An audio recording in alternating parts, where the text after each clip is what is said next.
Assalamualaikum dan selamat kembali ke FTV. Hari ini kita nak buat news roundup 9 hari bulan November 2011.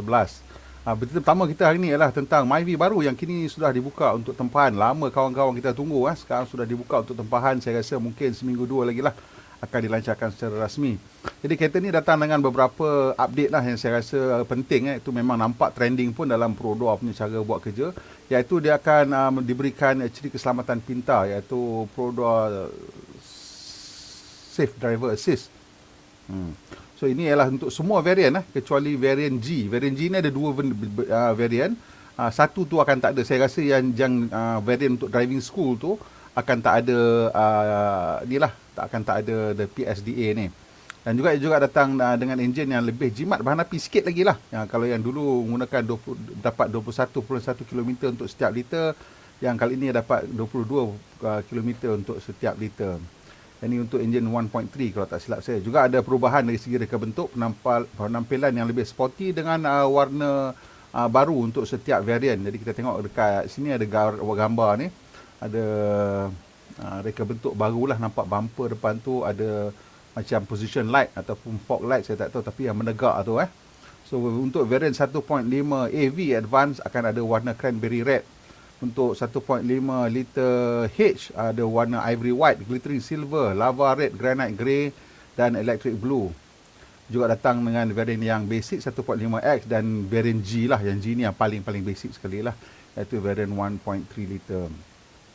Jadi harga untuk semua kereta ni datang hanya dengan transmisi automatik. Tak boleh dapat yang manual lah.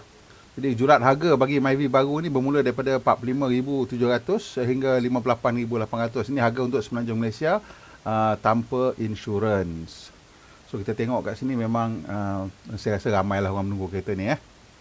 Dan ini pula gambar Daihatsu Xenia. Daihatsu Xenia tahun 2022 punya dah bocor di Indonesia. Jadi dia kembar untuk produk, untuk katanya ini mungkin kembar kepada Pro 2 Alza yang baru yang akan datang lah.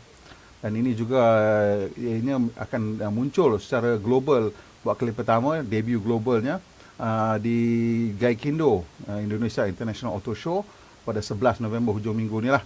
Dan kereta ni dia punya partner dia lain ataupun cousin dia, sepupu dia yang lagi satu ialah Toyota Avanza ataupun Veloz lah.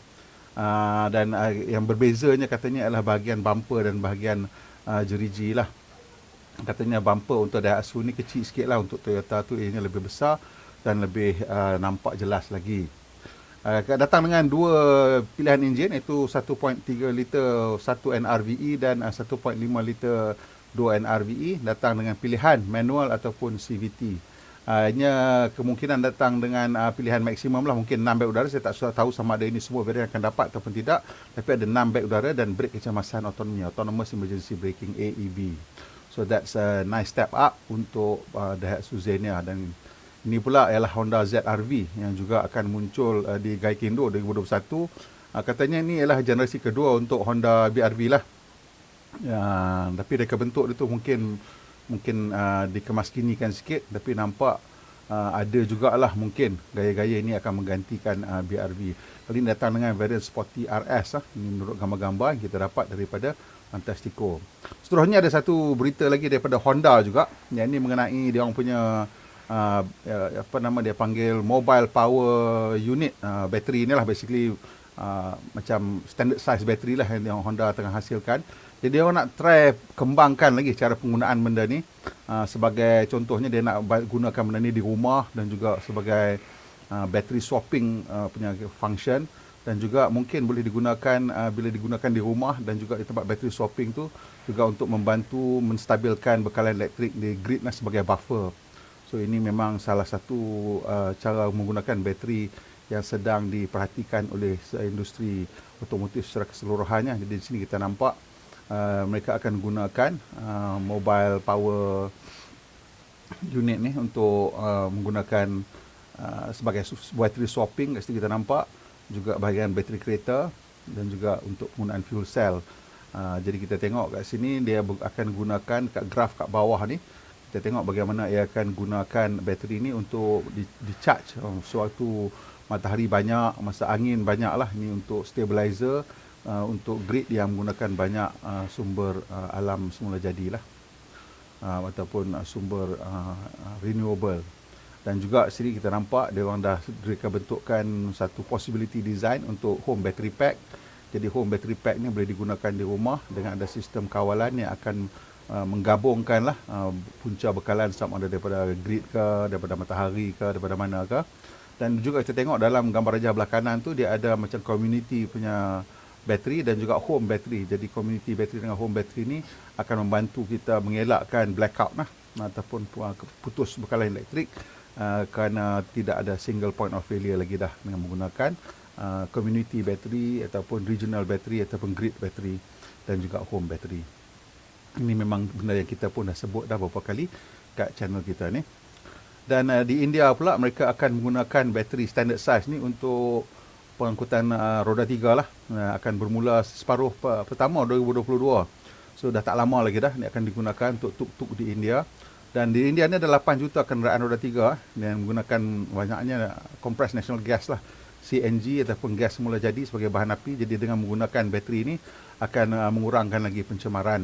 Jadi ujian untuk tahun ni sebenarnya dia orang mula ujian benda ni pada tahun ni lah 2021 dengan 30 kenderaan roda 3 yang telah beroperasi lebih 200,000 kilometer. Dengan ujian ni dia telah mengenal pasti sebarang masalah yang perlu diperbaiki ataupun dibetulkan, dan apa yang perlu diperbaiki dari segi bukan saja aspek penggunaan tapi juga aspek perniagaan. Nampaknya dia orang kata yang dah selesaikan masalah ni. Jadi tak lama lagi ini akan jadi commonplace lah di India, harap-harapnya begitulah. Penting bila Honda buka mulut ni kerana Honda ialah the world's biggest producer of internal combustion engine. Kita tengok Honda ni dia punya sale kereta dia mungkin tak banyak lah, mungkin 5 juta, 6 juta macam tu. Tetapi Honda menghasilkan enjin utility engine paling banyak dalam dunia. Dia yang menghasilkan enjin 200cc, 150cc untuk pam air, untuk genset, untuk kegunaan ladang, macam-macam. Dan Honda yang gunakan. Jadi bila Honda mau menghasilkan mobile power pack ni, dia memang nak gantikan enjin kecil tersebut dengan mobile power pack ni lah, menggunakan motor dan bateri. Jadi ini dia dimensi bateri ni, dia ada kuasa 1.3 kWh, berat lebih kurang 10 kilo, dan charging time dia adalah 5 jam. Ini low speed charging lah, trickle charging yang dia menggunakan lithium ion. So satu yang agak menarik daripada Honda. Dan kalau Honda dah membuatkan perkara begini, dan saya rasa ramai, tak silap saya ada beberapa lagi syarikat yang akan join Honda dalam standardizing battery size ni. So kita akan nampak ni berlaku dengan lebih cepat lagi lah dan lebih meluas. Dan kita tengok seterusnya ni cerita bateri, cerita seterusnya ialah tentang daripada Goodyear powered by advanced Goodyear melancarkan tayar baru dia orang, yang tu dia panggil Assurance Max Guard lah. Ini direka khusus ke tayar ni untuk SUV Jadi dia mempunyai compound active grip. Dia ada macam special mix of silica dengan dia punya design tread pattern dia lah. Jadi katanya tread pattern, kita tengok gigi halus-halus ni membantu untuk mencengkam dengan lebih bagus. Jadi pemanduan lebih yakin dan juga better braking lah in the wet. So ini akan memendekkan lagi jarak brake kita dalam jalan hujan.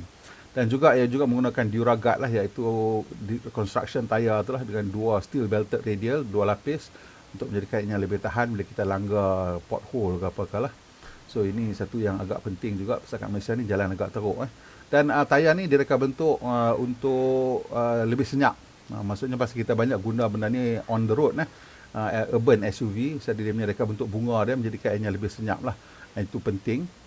Dan kaitan tayar ni datang daripada saiz 16 hingga 19 inci, sesuai lah untuk macam CR-V, HR-V, Mazda CX-5, Nissan X-Trail, Proton X70, X50 dan SUV lain dan lebih kurang saiz yang sama lah. Okay, itu saja berita kita hari ini. Kalau ada apa-apa yang you all nak kongsikan dengan kita, boleh hubungi kita di fantastico.tv@gmail.com. Kita boleh carry berita-berita yang anda rasa menarik, mungkin daripada area anda, masalah jalan rosak ke, ataupun ada kereta yang menarik ke, ataupun apa-apalah, ada mungkin you ada mekanik yang bagus yang you nak recommend, boleh hantar email kat kita dan kita akan cuba bawa berita tersebut. Okay? Okey, sampai situ saja berita kita hari ini. Kalau awak suka, tolong tekan butang like dan kongsi dengan kawan-kawan, dan juga macam biasa tolong tekan butang subscribe dan butang loceng supaya dapat makluman terkini bila kita mau naik video terbaru. Pandu Malaysia, pemandu yang berhemah, kita jumpa lagi insya-Allah.